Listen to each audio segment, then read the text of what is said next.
You see, you need to understand what God is doing is preparing you. And sometimes he says, enlarge the place that you are. Enlarge the place that you reside. And watch me do this thing. Many of us ask God for more, but never prepare to manage the increase. We pray for greater ministries, but we do not develop leaders. We pray for more finances, but we do not manage what we already have. We pray for greater influence, but we do not work on our character. We pray for more people, but we do not prepare the systems to welcome, to discipline, to disciple, and care for them every day. Everybody want more, but don't nobody want to do the work. God is calling us to step up and do what he has called us to do. And listen, there is no ministry in here that is wasted. If God gave it to you, baby, God is looking for you to use it. How long will you sit down on your blessings? How long will you sit down on the gift that God has given you?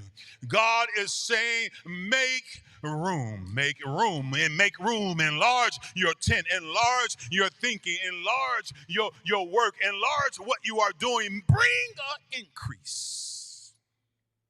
Here are some areas that we need to enlarge.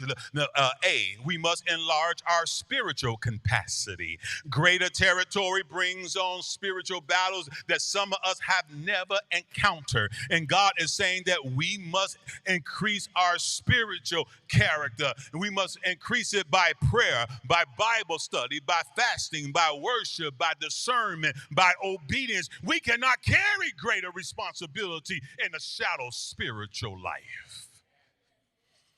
Whoo, man, this word is heavy, but it's right.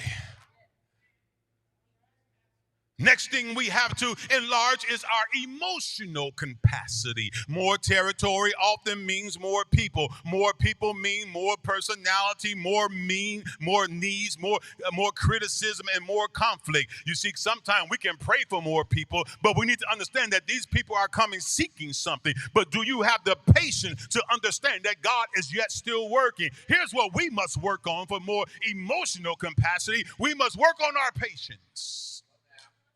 Our own insecurity. Why they coming in doing all that? Who they think they are? Our anger, our offensiveness, our fear of rejection, our need to control everything. Sometimes you got to leave room for somebody else to work. I remember being in the military. I was in NCO training, and I was a natural born leader. Even when I was gang banging, I was a leader in the gang. That's how God saved me, right there in the midst. And I remember being in the military. We were off at some camp, and we were in PLDC. It was a sergeant's training, and a sergeant came to me, one of the instructors. He says, listen, we know that you are a leader, but you got to leave room for other people to lead.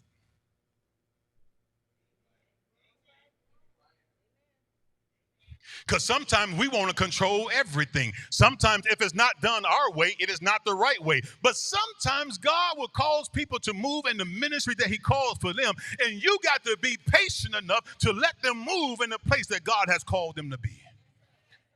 Leave room for others to lead. You see, it is an insecure leader that wants to do everything.